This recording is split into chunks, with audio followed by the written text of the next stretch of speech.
So this is a little different this morning.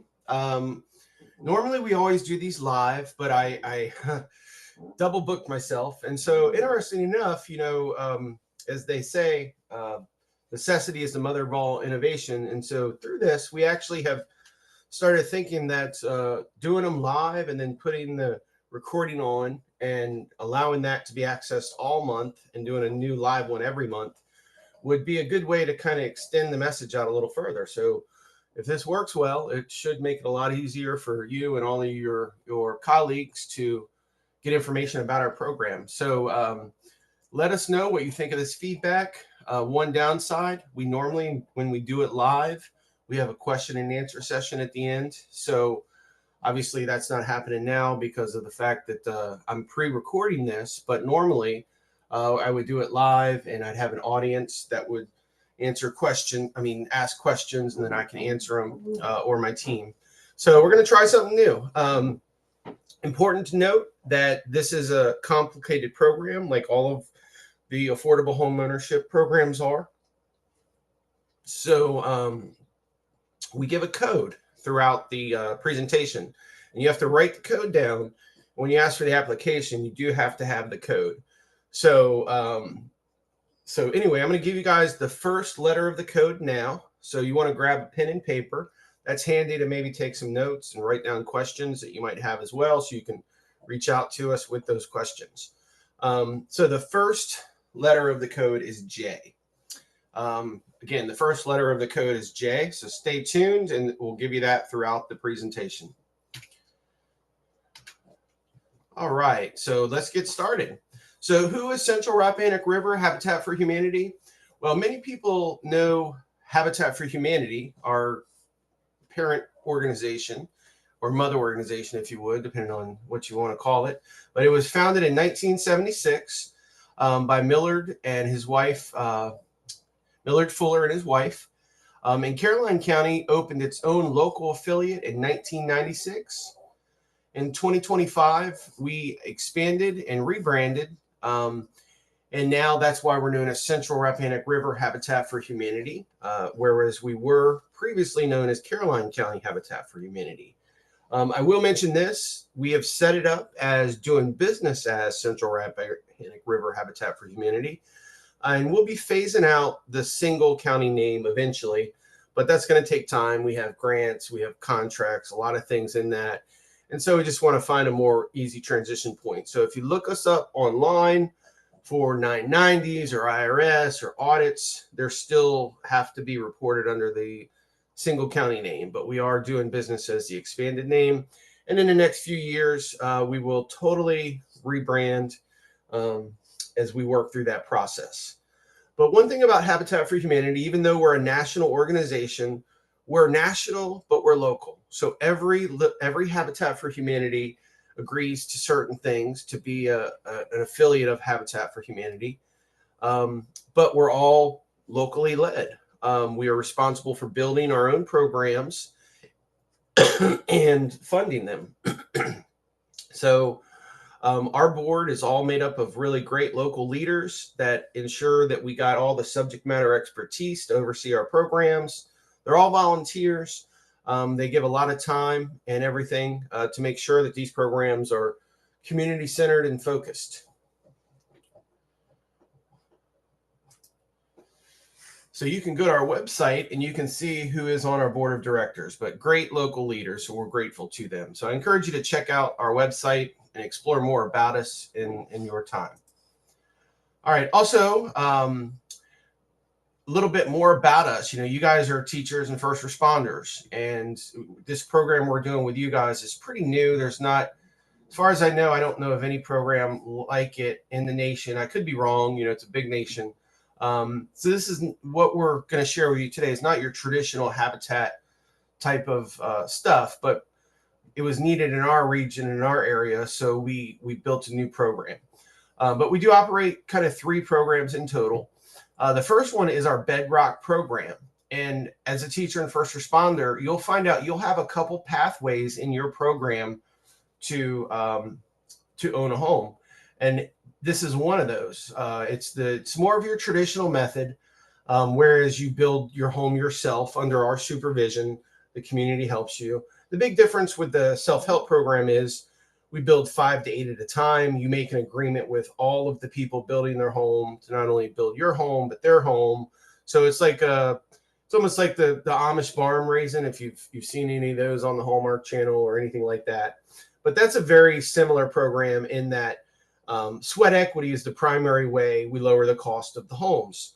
It is a tough program, but it is honestly, if you not only want to get an affordable home and build wealth, that is the #1 program to do it, because the labor savings our clients in that program typically move in with 30% or more equity on their home.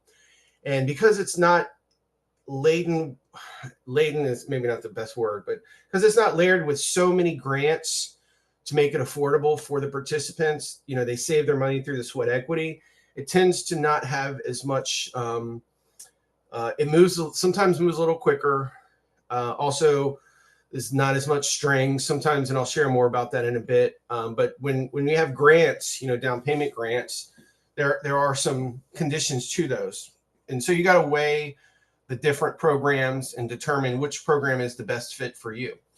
But the self-help program, it has its own presentation. So anybody that wants to go that route, you actually watch an entire presentation just on that.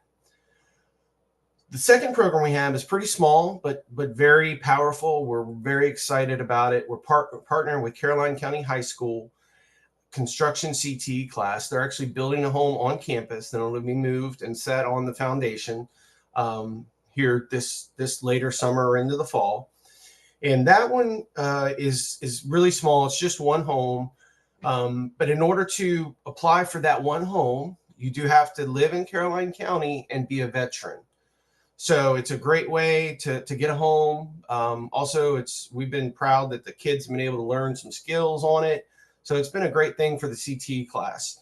So if you're a teacher or a first responder and you're also a veteran, take a look at our website for that presentation as well. That one doesn't have the sweat equity. A lot of the savings for that one is very similar to the teachers and first responders. If you choose to go that route, there's loans and grants that are used. Then, of course, the students have saved money on labor through their efforts as well. And then the third program is what you're here today about, the Teachers and First Responders Homeownership Program. And I really look at that as more of an umbrella with, again, the several pathways underneath that can be used by you to own an affordable home in the county that you serve. So how does this program work? Well, our primary way that it works for most of our programs is by layering a few things together. So what I need you to understand is the first application you put in with us, it's not an application for a home loan.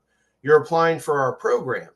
Once you're in the program, we evaluate your credit. We evaluate, income, debts, all of those types of things, your employment history, verify what we need to verify, and we determine how much of a loan we can get you using the USDA 502 direct loan.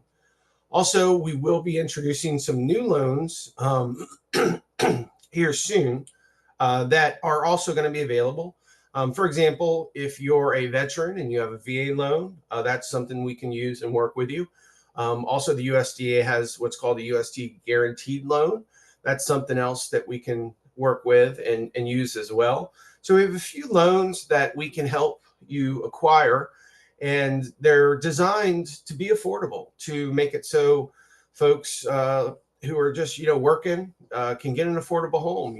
Right now in our area, anywhere from 30 to as high as 60% of the people, depending on which county you look at, can't afford any of the new homes being constructed in the county. Sometimes some counties even higher. So we have to get creative, and we got to find different loans and different ways to make it affordable to you. And unfortunately, there are some that mostly have been created by the government that are available, but there are, some other ones out there as well. A big part of this program is not only the loan, but if you choose to go a route other than sweat equity, we are always, usually going to have to pair it with some down payment assistance grants. The median home price in a county is kind of what the goal is. How it works is when you apply, if the loan amount is the median price of what homes are going for in the county you're trying to live in, then you're good to go. That makes it a little bit easier. But if it's anything less than that, or even sometimes that, depending on the county, we may need to get additional assistance for you. But if you are at the medium home price, then there is a possibility that you might be able to take the path where you buy a home on the market. And we'll talk more about that in a bit.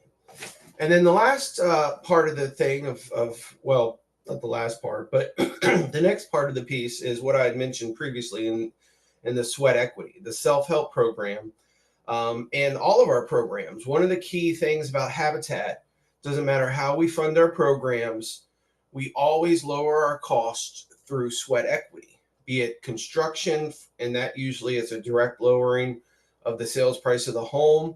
But also, not only that, but our program. We use volunteers to staff the office. We use volunteers to provide, mentoring and counseling. We use volunteers to work public events, and all of that reduce our program cost, which in turn is less money that we can pass along to our home buyers as well, because we've got to find a way to, pay for the time and the office, all of those things. So sweat equity is a big part of how we're able to lower the cost on all of our programs. So now, if you are going to apply for this program as a teacher or a first responder, or for any of our pathways, honestly, you cannot already own a home. It doesn't have to be your first home. So if you owned a home and sold it, you certainly can get in this program, but it cannot be your first home. Also, just a rare circumstance, but I found if I don't mention it, when I find it, it usually will pop up again. If you do own a home, even if you don't live in it, say it's a rental property or something, maybe you inherited a property in another state and you just, rather than sell it, you've been renting it out because it's not where you want to live, that also would exclude you, because this program is really designed if you don't have a viable pathway to own a home. And if you own a home right now, even if you're not living in it, it is a tool that could be used for you to acquire a home where you want to live. So it's just one of those things. So if you got some crazy circumstance, you can definitely explain it to us, and we can talk to the folks that, run the loan programs and see if there's any kind of exceptions or anything like that. For the most part, that's just the way it is, unfortunately. So a little bit about our key loan. This is our primary loan. This is, if you're going to do self-help, this is the loan we always use. Again, if you're doing some of our other pathways, we may have another loan we can use.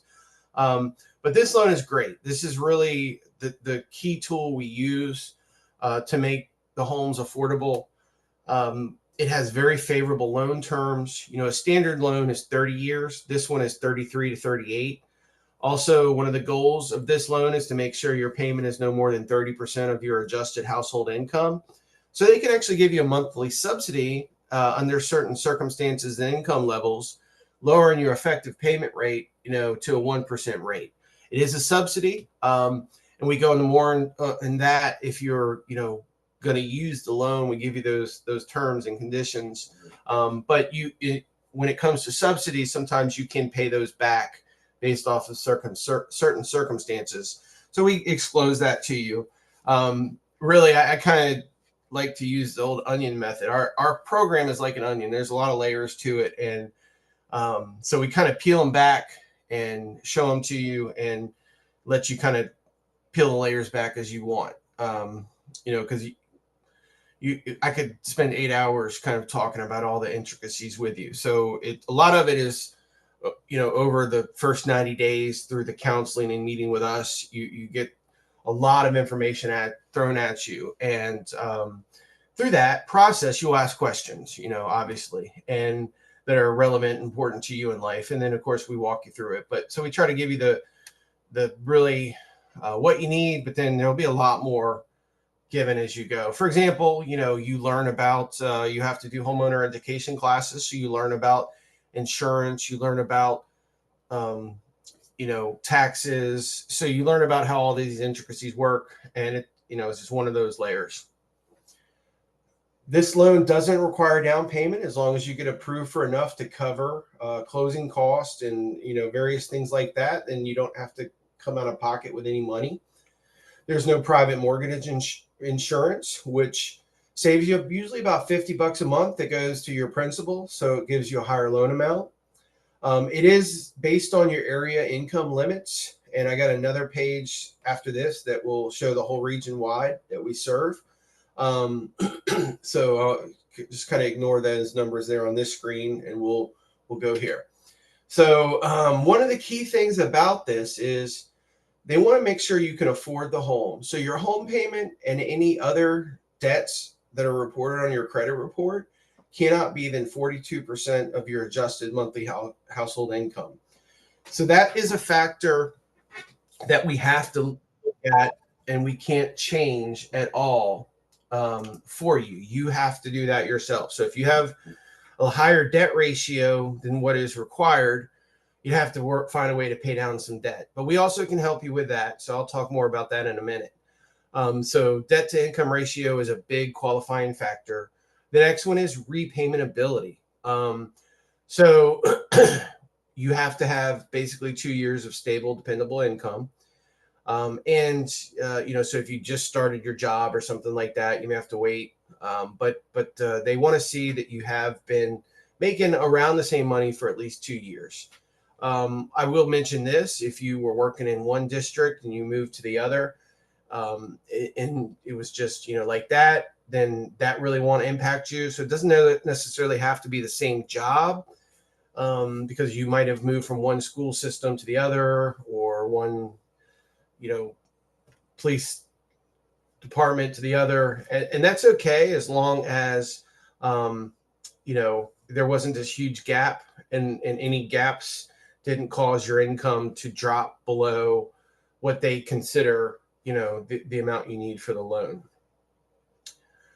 Income does vary by county. The USDA does what's called income bundling. So if you're a family between the size of 1 and 4, these are the amounts that you can make in the various counties that we serve. And then if you're a household between 5 and 9, these are the amounts you can make in the counties that we serve. Now, I want to give you the second code for the application. So the second application code. So the first one was J, the next one is T. So it's important, again, that you have this code and you give it to my team when you apply. Got a great team at the office that will work with you when you turn your application in. I also may work with you time to time, but most of my role now has been stepping out and doing these presentations and various other things. So when you apply, you'll work with Debbie, who is just been great. She's a certified loan packager with us, and she'll work with you to walk you through the process to make sure you can achieve ownership.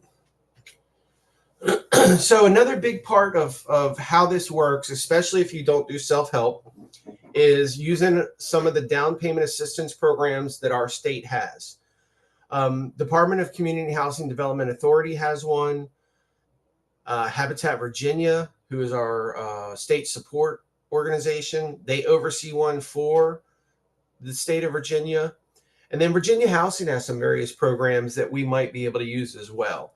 And then, of course, if there's some that I don't list here, we're always looking for new things. And sometimes the federal government or the states or even private groups will put out different things that can be used for home ownership. So we're always scanning and looking. We attend national conferences. We are members of various national groups, not just Habitat, but also other national groups that so we really stay in the know of what's going on in the housing industry, and anything that we can bring back to our service area that will help we'll do it. For example, the Federal Home Loan Bank, they have a home ownership down payment program for teachers and first responders. So that's one thing that we can seek and apply for you. When we apply, it doesn't always mean we get them. So we may apply for, 2 grants with you, and we may only get one, or, whatever the case may be. But the point is, we're always looking for new resources to make this happen. Now, I do want to mention this, though. Grants do take time. So the more we have to get grant-wise to make the purchase happen for you, it usually does take a little longer.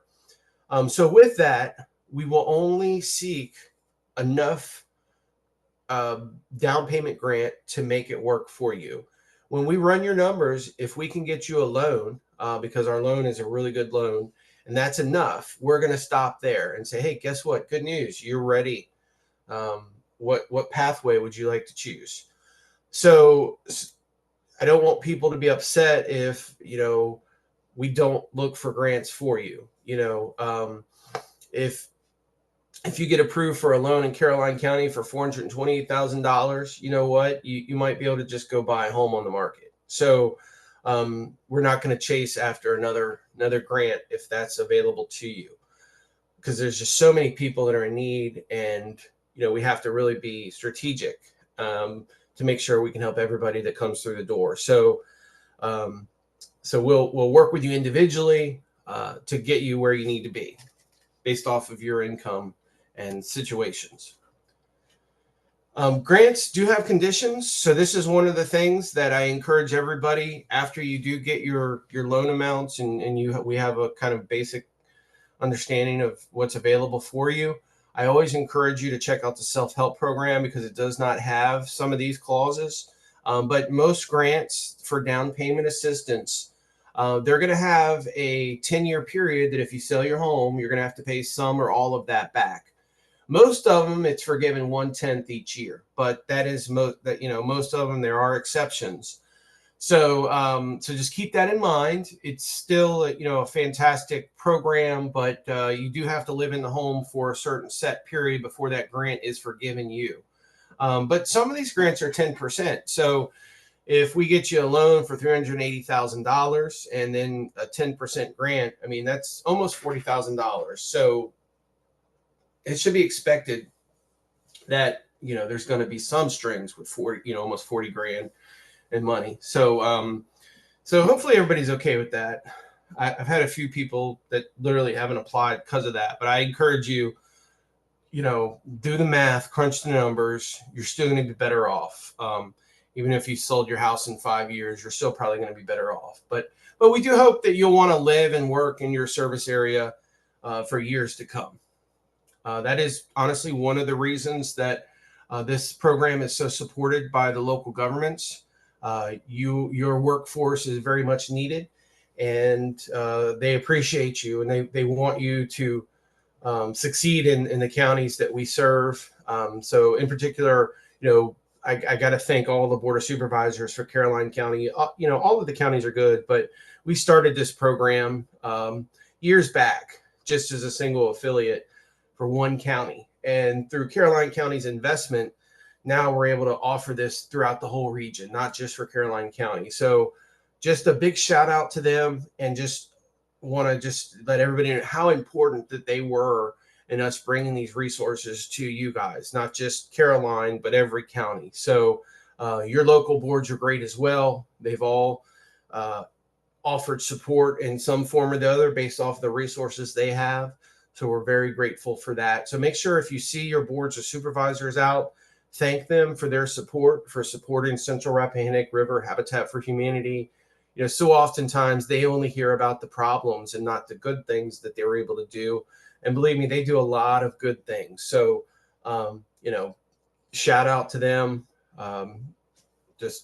They really are just great folks. So, grant terms are always discussed with you before we close, or even before we apply for that matter.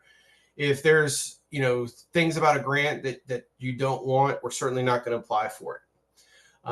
But but that's one big thing. We have to align the grants with the loans, and you don't get those good faith estimates until right before closing. Now we show you the best we can. We give you the estimates, but as far as the actual what you have to sign to say, yeah, this is what I want it. It's just like a home loan. Your lender has to give you everything 72 business hours beforehand, but what your interest rate, what your terms are before that 72 hours. But just legally, the disclosures have to be given in certain windows and time frames. So again, as we discuss them, it's all in good faith, and but then as it gets closer, you get the paper, you get the terms, and you start to sign some of those things. Another program that we utilize to help make homeownership possible, and this is a little bit smaller program, so there's not as much available to the state. But Virginia has a Virginia Individual Development Account. It's called VITA. And it's a great program where you can save $1,000 and get $10,000 for down payment assistance. The big thing about this is your household net worth can't be more than 10 grand. So this really only works, from my experience, if you're very new in the workforce. Let's say you're a new teacher, a new first responder, and you haven't built up a lot of, you can have a pickup truck today that's worth more than 10K, right? Or a car.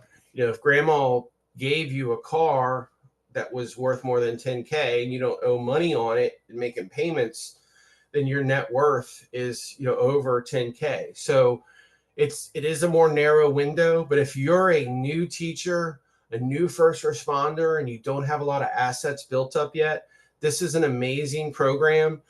Because there really are no strings. You don't have to own the home for any length of time. It's just, you get 10 grand at closing. And so it's a great deal. You do have to save the $1,000 though. Also, your credit score has to be 620 or higher. But as part of this process, we'll talk more about that. If your credit isn't where it needs to be for the programs, we help you get there. Also, you have to have the savings account open at least 6 months. So some people might just say, let me put $1,000 in, and the next day think it's 10 grand. It isn't like that, unfortunately. You got to put it in there. It has to stay in the account for at least 6 months. So you can put it in one lump sum, or you could put it in over 6 months. But you do have to use and close on the funds within 2 years. So that's a great program. And your entire household counts. So if you're, say, for example, living with a relative and you're not a renter, and you don't have a formal rental agreement, then your whole household income is going to count, unfortunately. So just be aware of that. There's a lot of intricacies in these programs, and that's why we evaluate everything on the applications you send to us, so we can make sure that we don't try to pursue things that won't work for you, and don't get everybody's wheels spinning knowing that the destination isn't going to be what we think. So the applications are pretty detailed. I will say that it's pretty important that you fill them out so that we do know exactly everything going on, because anything that's not there, it just means we're going to have to bounce back and forth with emails, phone calls, and it slows down the process. So it's really, really important to fill everything out entirely. These programs usually do require you to complete an approved homebuyer education course. And then the next thing also that will reduce the cost for you, and this is, the sweat equity is going to vary based off the program you use. Self-help is more hours, but with this program, you do have to do at least 12 hours of sweat equity per week from the time you sign your contract to the time you get occupancy. And, as I mentioned, although sweat equity isn't necessarily being used to build your home unless you go through self-help, it's still the volunteerism, the sweat equity still saves us money on our program that allows us to operate the programs. So you can get your hours through construction, helping like somebody in our self-help program. We build there so that you can build Wednesdays through Saturdays, help folks that way and get your hours there. You can volunteer in our office. You can also do event staffing for us. So there's a lot of ways for you to get your 12 hours a week. Also, I do want to mention you don't have to do it alone. If you have a friend or a family member that wants to help you, they can help you get your hours. So if there's a week you can't do it, maybe they do it for you, or maybe you do 8 hours and they do 4. You could both volunteer on a Saturday. One of you'd have to do 8, the other would have to do 4, and you make your weekly hours. So it's definitely doable. So I don't want people to be discouraged and not try because of the sweat equity. I will mention, if you have a disability, a legal disability, and it's documented, we will make accommodations to ensure that you can still achieve ownership. I don't want to compare everything, but I have celiacs, and it is a disability. And so I know that there are disabilities that stop us from doing certain things. With me, it's food, right? So I can do anything physically, but I can't, go out to eat with a bunch of people at a buffet. You know what I mean? So I understand disabilities that oftentimes exclude us from things. And so one of the things we're very proud of here is we will accommodate you any way we can, because this is the right thing to do. So if you have any disabilities, if they're documented, we will definitely accommodate you and make sure that we can have a meaningful way for you to contribute your sweat equity that's meaningful to yourself and to us, because we don't want you to waste your time. So we'll work with you is the point. So how will you use your loan? So let me talk a little bit about again, this is a new program. We're just now getting ready, I think, to probably start closing on our first loans this summer for, some of your peers, waiting on some funding to be available that the state has. A lot of times, I guess I should have mentioned this in a previous slide, but when you use federal or state programs, you got to be very aware of the budget cycles. There's certain times of the year that there's no money available, and certain times of the year there's tons of money available. So the state budget starts again in July, I guess. So they have down payment money that's going to be available here soon. So we've had people that have completed their training already. We're just waiting on the money to be available, and then they're going to kind of be the first ones to successfully do this program. So we're excited about that. But this program, again, once we find out what kind of loan is available to you and we share your options with you, you're going to hear something about all of these pathways here. First one is the self-help program. As I mentioned, it's our bedrock program. It is not only going to get you an affordable home, but it is going to build you the most wealth. The last homes we built, like in Caroline, they moved in with anywhere from $75,000 to $100,000 equity. So it's a fantastic way to not only get that affordable payment, but just get that super charge on your wealth. If you're a young person and you're able to kind of, push yourself a little bit, work that full-time job, plus do self-help, it is like wealth on, turbocharged. So really, a lot of people don't go that path because, again, it is like having a job for a year. But check that program out because it is absolutely phenomenal. We've had teachers in Caroline that have completed this, as well as some support staff.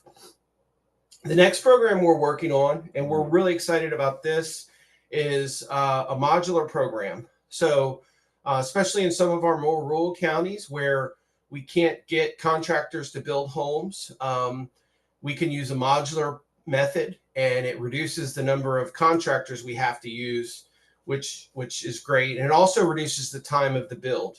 But we have a really cool modular program that we're doing. We're going to set our first modular here coming up this fall, summer, depending on some things happening, but it is coming.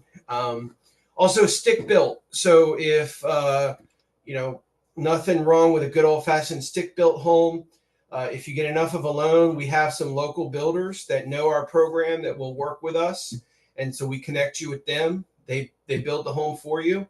And it's just a great way to get a house, and use a local custom builder in many cases. And then the last one is buying a home on the market. And believe it or not, that actually is going to be the more difficult, I believe, of all the pathways. Because when you buy a home on the market, usually the homes are older, and sometimes they're going to need to have repairs. And if your loan isn't enough to cover those repairs, then that home is not going to really be available to you. The USDA, or any lender for that matter, is not going to give you a loan if the home doesn't meet certain circumstances. And unfortunately, sometimes the homes that are more affordable, people got to buy them and then sink another 20 grand in them, you know what I mean, to put a new roof or a new HVAC system. So buying a home on the market is definitely a pathway, but you know, and again, this is still, nobody's bought one yet. We haven't done one of these yet. So, but just from my experience in housing, I believe it is going to be, you know, you're going to have patience if you go that route. I mean, you're going to have patience with all of them, but it's like I tell folks, don't fall in love. If you're going to buy a home on the market, and this is anybody, rule 101, don't fall in love with a home until you know how much of a loan you got. Because if you start shopping for a home before you know your loan, one, the home's going to be sold by the time your money's available. Two, you know, don't fall in love with something if you can't afford it. It's you. That's my advice. Oftentimes we talk to realtors first, and they refer you to a lender. I personally, when I talk to my friends and family, I refer them to the lender first, and then the real estate person. The lender is really the bedrock of, you know, of kind of what is available to you in money wise. I mean, a real estate agent is what's available on the market. They're gonna be a housing expert once you know the loan, that's going to help you. But until then, you have to have a good lender. In this case, you know, we're not the lender, but we're the originator. But we'll walk you through the process to get you there. But also, and I don't want to beat this up too much because again, I believe in it, but I just want people to know all the challenges that may come up. Is some of the down payment grants require the homes to have certain levels of energy efficiency. Some of them require aged in place design. And so older homes don't always meet those criteria.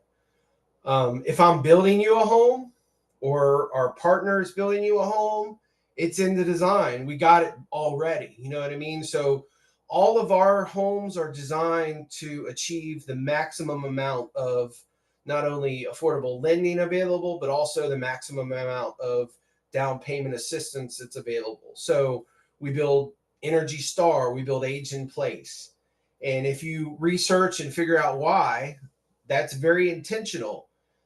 Even if we're not going to get your home certified, it's still built with those methods. It's a process where we got to pay almost $1,000 to get the home certified.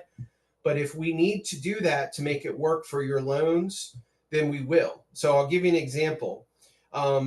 Because of Energy Star, you can get a little bit higher loan limit because they believe, and engineers have shown this, that homes that meet Energy Star standards, you're going to pay less of a power bill.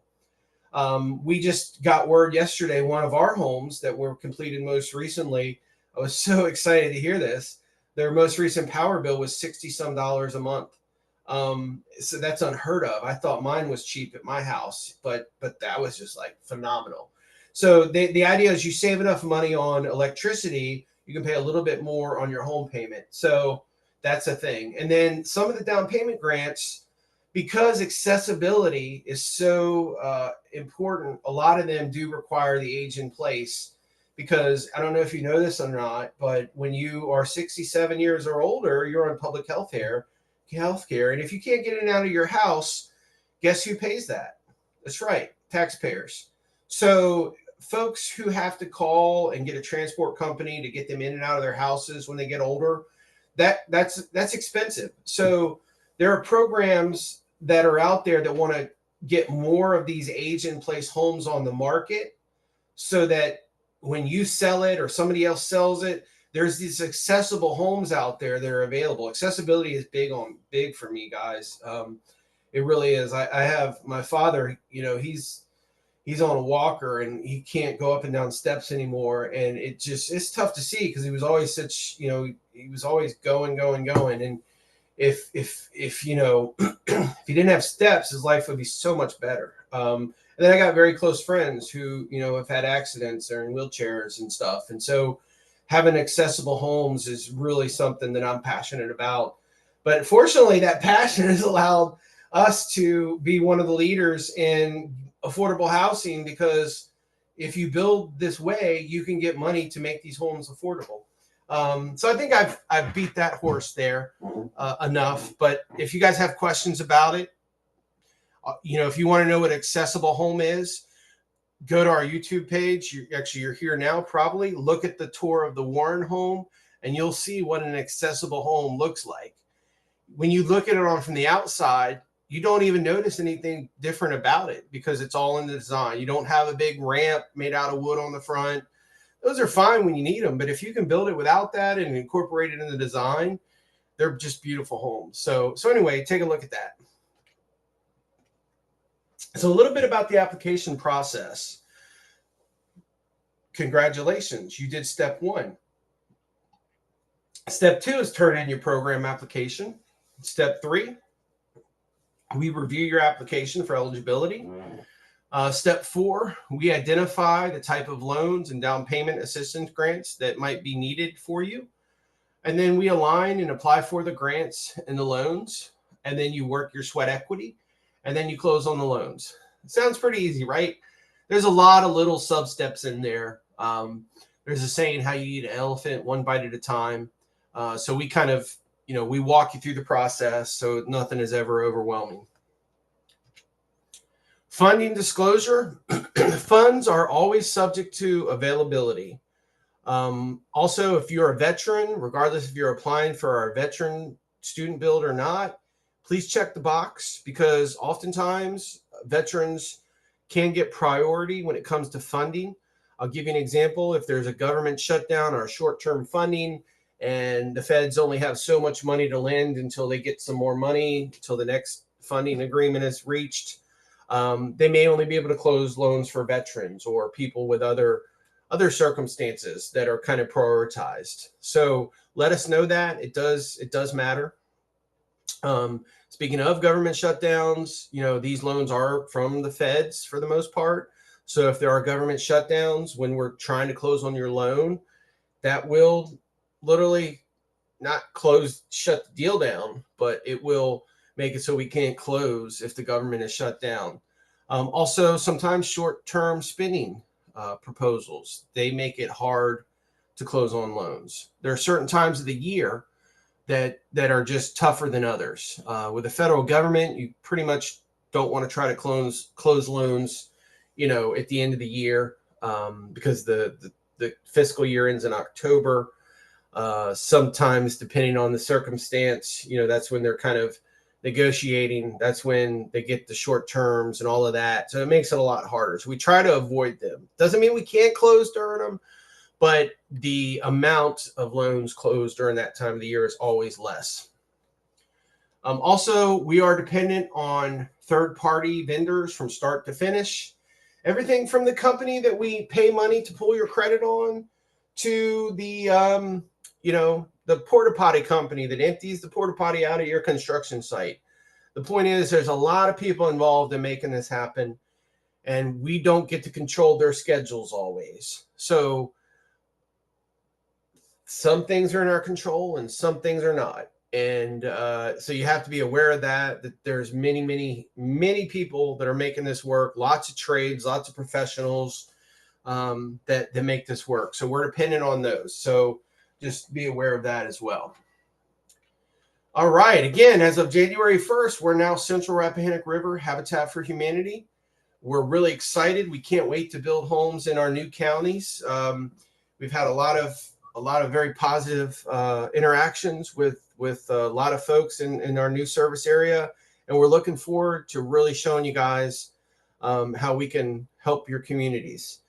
So anyway, this is normally when I would have the question and answer session. Obviously, this is not live. I have no audience, so so I can't do that.